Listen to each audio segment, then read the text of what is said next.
चाहता है कि डिजिटल भारत बने, तो हम भी चाहते हैं कि बच्चे भी डिजिटल हों, हम भी चाहते हैं कि उस टेक्निक से हम भी बच्चों को वो चीज़ें सिखा पाए, पर अभी ऐसी कोई टेक्निक उन्होंने प्रोवाइड कराई नहीं है। मैं जब पैदा हुई थी तो मैंने भी इन्हीं से पढ़ाई करी और आज भी हम आंगनबाड़ी में बच्चों को उन्हीं टेक्निकों से पढ़ा रहे हैं। 6,000 मानदेय में हम क्या कर सकते हैं, और सरकार कहीं मान लीजिए कोई भी चीज़ आई है, बुक्स मिली तो वो 5 साल पुरानी मिली। गुजरात में 24,500 का मानदेय है, तो उत्तर प्रदेश में 6,000 क्यों नहीं? एक नाम हो गया, फ़ोन दिया, पर फ़ोन की जगह हमें एक डिब्बा दिया गया है, डिजिटल डिब्बा है, मैं तो डिब्बा ही यूज़ कर सकती हूँ। बीएलओ का काम कर रहे हो, और बीएलओ करते करते समय जनगणना में भी हम लोग की ड्यूटी लग गई है। ये सरकार जब से आई है हमसे बहुत काम कराती है।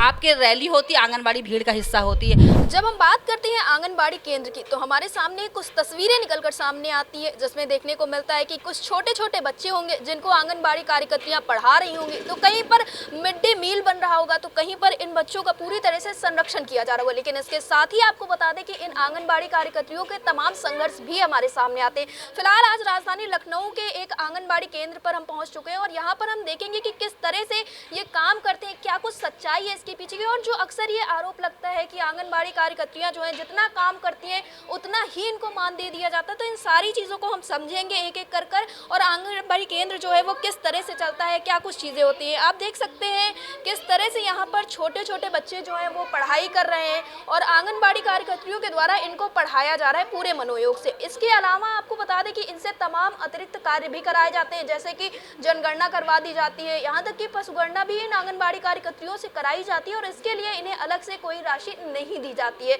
अभी हाल फिलहाल में देखने को मिला कि योगी सरकार की तरफ से तमाम बड़े ऐलान किए गए, जिसमें स्मार्ट क्लासेस बनाने की भी बात कही गई। तो आप देख सकते हैं चारों ओर किस तरह से यहाँ पर पोस्टर लगे हुए हैं, कोई बहुत बड़े संसाधन नहीं दिए गए, जबकि सरकार ये कहती है कि हमने बहुत कुछ किया है, एलईडी लगवा दी है, यहाँ तक कि बहुत सारी ऐसी चीज़ें करी है जिससे बच्चों का अच्छा भविष्य हो सके। फिलहाल आज हम यहाँ पर बातचीत करेंगे हर एक आंगनबाड़ी कार्यकर्त्री से, और जानेंगे कि किस तरह से यहाँ पे काम होता है, किस तरह से ये बच्चों को पढ़ाती है, और क्या कुछ इनकी समस्याएं हैं। आपको बता दें कि यहाँ पर आंगनबाड़ी कार्यकर्त्री हैं उषा जी, उनसे बातचीत करते हैं और जानेंगे कि आखिर किस तरह से ये सारी चीज़ें यहाँ पर रन करती हैं। उषा जी, यहाँ पे एक आंगनबाड़ी केंद्र है, अभी मैं जब यहाँ पे आई तो सब लोग अच्छे से पढ़ाई कर रहे थे, लेकिन सरकार कहती है कि हम तो स्मार्ट क्लासेस भी आंगनबाड़ी कार्यकर्तियों के लिए बनवा रहे हैं, तो क्या कुछ है, क्या अभी यहाँ पर ऐसा कुछ दिख नहीं रहा है?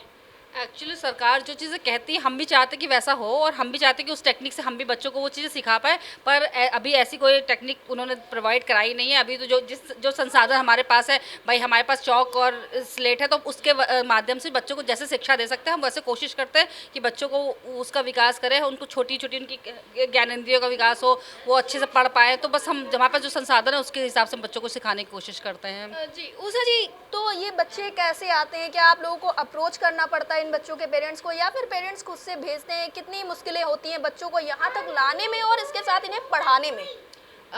हमारे पास एक सहायिका प्रोवाइड होती है, तो वो जैसे अब हमारे एरिया में आता है ये क्षेत्र, तो हमारी सहायिका जाती है, घर घर से बच्चे बुलाकर लाती है, फिर वही बच्चे हम उनको पढ़ाते हैं। उनके माता पिता को भी पता है कि बच्चे हमारे पास आ रहे हैं, हमारे पास जो भी चीज़ें हैं हम कम चीज़ों से उनको ज़्यादा अच्छे से वो कोशिश करते हैं कि ज़्यादा अच्छा पढ़ा पाएँ। बस जो वही है संसाधन की कमियाँ है, अगर शायद और अच्छे संसाधन दे सरकार कुछ, तो हम उनको और अच्छी तरीके हम भी चाहते हैं कि बच्चे स्मार्ट, जिस हिसाब से भारत चाहता है कि डिजिटल भारत बने, तो हम भी चाहते हैं कि बच्चे भी डिजिटल हों, तो कुछ उनको वही संसाधन। अब यही ये कॉपी किताब, मुझे लगता है शायद मैं जब पैदा हुई थी तो मैंने भी इन्हीं से पढ़ाई करी, और आज भी हम आंगनबाड़ी में बच्चों को उन्हीं टेक्निकों से पढ़ा रहे हैं। जी, लेकिन उषा जी, सरकार ने तो इस बार ये कहा था कि हम क्लासेस को थोड़ा स्मार्ट बनाएंगे और इन बच्चों का अच्छे से विकास हो, इसके लिए तमाम सुविधाएं दी जाएंगी। यहाँ तो ऐसा फिलहाल कुछ दिख नहीं रहा है। 30 मार्च को एनएक्सी में एक प्रोग्राम का आयोजन किया गया था, जिसमें माननीय मुख्यमंत्री जी ने हम लोगों को एक नक्शा दिखाया था आंगनवाड़ी सेंटर का, संसाधन का, और मैं उससे बहुत प्रभावित हुई जो उन्होंने दिखाया। पर मैं चाहती हूँ कि वो सिर्फ पोस्टर में ना हो, वो धरातल पे भी दिखाई पड़े, क्योंकि मैं भी चाहती हूँ कि वो सेंटर मेरा हो और मैं उस सेंटर में बैठ के आंगनवाड़ी का वो अच्छे से काम कर पाऊँ। जी, तो इन सारी चीज़ों के लिए आप लोगों को राशि किस तरह से मिलती है? क्या आप लोग अपनी तरफ से लगाना पड़ता है, या सरकार की तरफ से पूरा दे दिया जाता है आप लोगों को इतना अमाउंट कि सब कुछ हो जाए इन बच्चों के लिए? अब आप सोचिए 6,000 मानदेय में हम क्या कर सकते हैं, और सरकार कहीं मान लीजिए कोई भी चीज़ आई है, बुक्स मिली तो वो 5 साल पुरानी मिली, तो 5 साल में बच्चों को एक बुक कलर करने को दीजिए तो 5 मिनट में बुक खत्म हो जाएगी। तो ऐसा कुछ संसाधन सरकार की तरफ से हमें मिलता नहीं है, बस जो कोई खाना पूर्ति जिसे मैं कहती हूँ, वो खाना पूर्ति हो रही है। जी, 6,000 मानदेय की बात की, कुछ लोग तो ये कह रहे हैं कि जितना काम उतना दाम। हाँ, तो अगर हम भारत के अंदर हैं, केंद्र में भी बीजेपी की सरकार है और राज्य में बीजेपी की सरकार है, तो हमारा है कि समान वेतन समान कार्य, ठीक है। ये हर जगह चलता है कि समान कार्य समान वेतन। पूरे भारत के अंदर हर राज्य में आंगनबाड़ी का मानदेय डिफरेंट है। अगर हम कह रहे हैं कि आप गुजरात में 24,500 का मानदेय है, तो उत्तर प्रदेश में 6,000 क्यों नहीं? क्योंकि डबल इंजन की सरकार है। जो सरकार उत्तर प्रदेश में है वही सरकार गुजरात में है, पर वहाँ 24,500, पर उत्तर प्रदेश में 6,000। काम वो भी वही कर रही है, काम हम भी वही कर रहे हैं, पर हमारा मानदेय सबसे अल्प है। तो मुझे भी सरकार से जानना कि आखिर ऐसा क्यों है, पूरे भारत में एक जैसा मानदेय क्यों नहीं है। जी, आपने बताया कि अल्प मानदेय, लेकिन उसके साथ ही तो अभी जब स्मार्टफोन का वितरण हुआ तब तो आप लोगों से कहा गया कि आप लोगों का मानदेय बढ़ने जा रहा है। हाँ, राशि नहीं बताई गई, जिस वजह से आप लोग काफ़ी नाराज़ थी कि शिक्षा मित्रों को 18,000 दे दिए, अनुदेशकों को 17,000 दे दिए, हमको तो बताया ही नहीं कि हमको कितना मिलेगा। आजकल जितने भी मुख्यमंत्री या प्रधानमंत्री जी के जो भी प्रोग्राम होते हैं, आंगनवाड़ी एक आस से देखती है शायद मानदेय घोषणा हो, पर वो आस शाम तक टूट जाती है, क्योंकि सिर्फ ये बोला जाता है कि हम सोच रहे हैं, हम विचार कर रहे हैं। आखिर विचार करते करते 9 साल हो गए। इस बार माननीय मुख्यमंत्री जी ने एक भाषण में बोला कि आंगनवाड़ी ने कोविड में बहुत अच्छा कार्य किया। उन्होंने उसकी प्रशंसा अब की, जबकि जब कोविड आया था तब भी उनकी सरकार थी, ये तो दोबारा वो आए हैं। तो मुझे जानना है कि क्या उस बार जब वो गवर्नमेंट में उनकी थी तब उन्होंने आंगनवाड़ी का कार्य नहीं देखा? उनको वो आंगनवाड़ी का कार्य उस 5 साल बाद दिखाई पड़ा जब चुनाव पास में आ गया है। तो मुझे है कि काम हम करते हैं, बस वही है कि आप हमको संसाधन प्रोवाइड कराए, हम और अच्छा कार्य करके देंगे। आपने हमें मोबाइल प्रोवाइड कराया, आप मोबाइल उन्होंने ऐसा दिया जिसमें सिर्फ एक ऐप चल सकता है, पोषण ट्रैकर। ना व्हाट्सएप चल सकता है, ना यूट्यूब चल सकता है। हम यूट्यूब के माध्यम से बच्चों को कुछ नया दिखा सकते हैं, बच्चे बहुत सारी चीज़ें सीख सकते हैं, पर हम वो नहीं कर सकते क्योंकि यूट्यूब नहीं चल सकता। सरकार हमें कुछ ऐप्स भेजती है कि ये चीज़ें आपको ये प्रोग्राम करने हैं। जब आप मुझे व्हाट्सएप पे प्रोग्राम की वो लिस्ट भेजते हो तो आप व्हाट्सएप क्यों नहीं चला सकते हो? आप जो भी हमें कार्य दिया था सब व्हाट्सएप के माध्यम से दिया था, पर उस फ़ोन में व्हाट्सएप नहीं चलेगा, सिर्फ एक पोषण ट्रैकर चलेगा। तो हम मुझे लगता है कि आपने फ़ोन तो दिया, एक नाम हो गया फ़ोन दिया, पर फ़ोन की जगह हमें एक डिब्बा दिया गया है, डिजिटल डिब्बा है, मैं उस डिब्बा ही यूज़ कर सकती हूँ। आप लोगों की तो ड्यूटी बीएलओ में लगी थी, एसआईआर में भी लगी हुई थी, मानदेय उसका आया या नहीं आया? क्योंकि कहा गया था इसमें तो आप लोगों को अच्छे खासे पैसे दिए जाएंगे।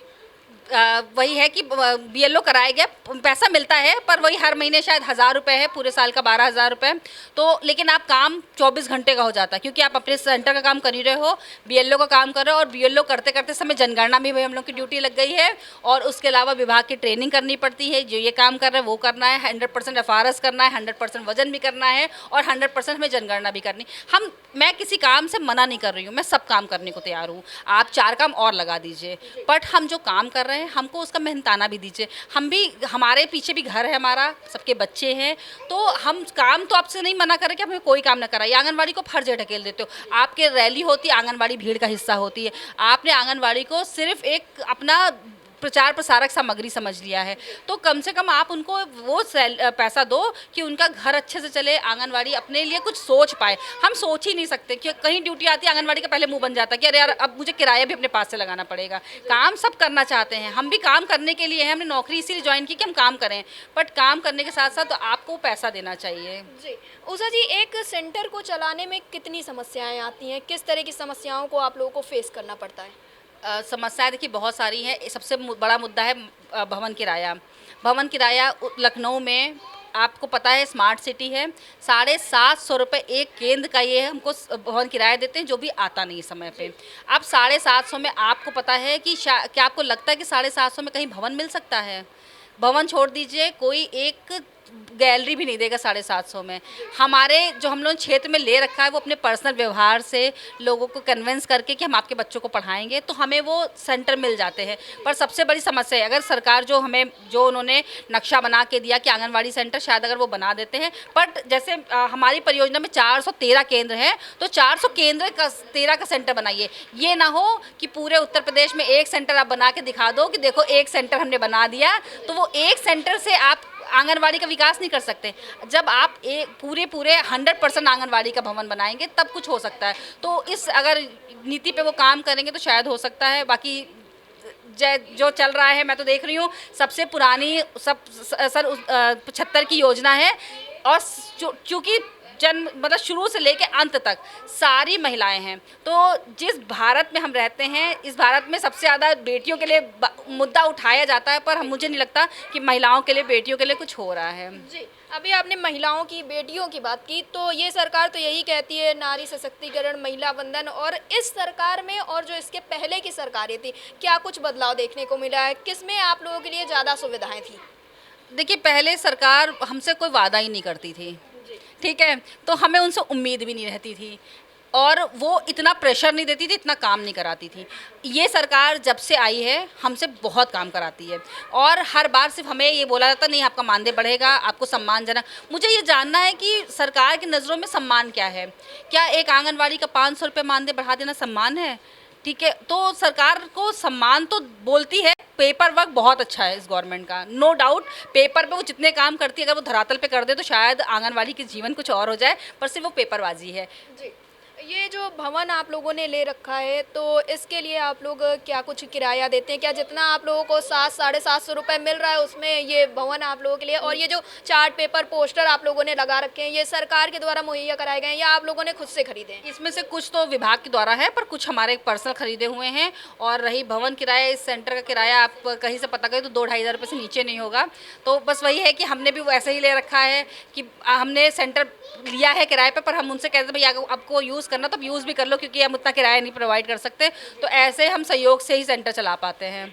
उषा जी, जहाँ पे आप इस वक्त पर पढ़ा रही हैं, ये कमरा कितना बड़ा है और लगभग कितने बच्चे यहाँ पर आते हैं? ये 15 बाई 12 का कमरा है और यहाँ पर लगभग 20 से 25 बच्चे बैठ जाएंगे। पर जब हमको पढ़ाना होगा, महिलाएं भी, देखिए जब बच्चे आते हैं तो उनकी माएँ भी आती हैं कि उनको भी देखना है कि हमारे बच्चों को आप कैसे पढ़ा रहे हो। तो ये कमरा जगह के हिसाब से तो छोटा पड़ जाता, पर हम क्या करें, हमारे पास जो संसाधन है हम उतना ही प्रयोग करेंगे। तो इसलिए कम जगह में हमें ज़्यादा काम करना है। सरकार तो सरकार की जो मानक है वो चाहते हैं कि 400 स्क्वायर फीट में कमरा हो, 2 कमरा हो, लैट्रिन बाथरूम हो, किचन हो और एक बरामदा हो। अब बताइए, और भवन किराए वो 700 रुपये देते हैं, तो उनके मानक को हम ही नहीं पूरा कर पा रहे हैं। जी, उषा जी, कभी कभी ऐसा भी देखने को मिलता है जब आप लोग अन्य कार्य करती हैं, कई गणनाएं करती हैं, तो जो आम जनता होती है वो भी आप लोगों के पास आती है डॉक्यूमेंट लेके। तो इस छोटे कमरे में इन बच्चों के साथ, उन लोगों के साथ जो आपकी अन्य सहायिकाएं हैं, उनके साथ तो तमाम फिर मुश्किलें होती होंगी आपको? जी, मुश्किलें आती, पर वही बात है ना कि सुनने वाला कोई नहीं है। हम तो अपनी व्यथा बहुत बताते हैं, पर कोई सुनने वाला नहीं। अगर कोई सुने, देखिए सरकार, हमारा काम है अपना कार्य करना, सरकार तक अपनी बात पहुंचाना, सरकार को उस पर ध्यान देना, पर ये सरकार उस पर ध्यान ही नहीं दे रही है। हम आंगनवाड़ी कितना कर लें, हम जितना कर सकते हैं। लोग कहते हैं ना आंगनवाड़ी 4 घंटे की भी ड्यूटी नहीं करती, पर आंगनवाड़ी 24 घंटे की ड्यूटी करती है। हमारे पास कभी भी मैसेज आता है, कभी भी रिपोर्ट मांगी जाती है, हम 24 घंटे रिपोर्ट बनाते रहते हैं। फिर उसके घर सेंटर चलाओ, सेंटर से BLO करो, BLO से जनगणना भी आ गई है, तो सारे कार्य हम कर रहे हैं। जी, तो उषा जी, अब क्या कुछ प्लान है? क्योंकि आप लोग तो अभी दिल्ली भी पहुंची हुई थी, वहां भी आप लोगों की मुलाकातें हुई, फिर 27 में चुनाव है, अभी कुछ समय बाद आचार संहिता लग जाएगी। अगर तब तक कुछ कार्यक्रम नहीं हुआ फिर तो समझ लिए पूरा साल जाया चला जाएगा।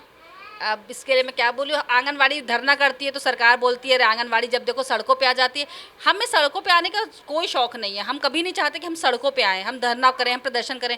आप हमें मजबूर करते हो भाई, हम भी, आप हमसे काम कराइए। हम लोग काम के लिए कभी भी, आंगनवाड़ी ने इस बार पहली बार सरकार ने बहुत तारीफ़ की है 30 मार्च को आंगनवाड़ी की। आंगनवाड़ी सब करती है क्योंकि सरकार ने एक्सेप्ट किया है। आपने एक्सेप्ट तो किया है कि हम इतना काम कर रहे हैं, पर आपको नहीं लगता कि सरकार 6,000, बताइए 6,000, एक जो लेबर दैनिक मजदूरी कर रहा है वो भी पर डे घर जाता है तो 500 रुपये लेकर जाता है, हम घर लेके क्या जाते हैं?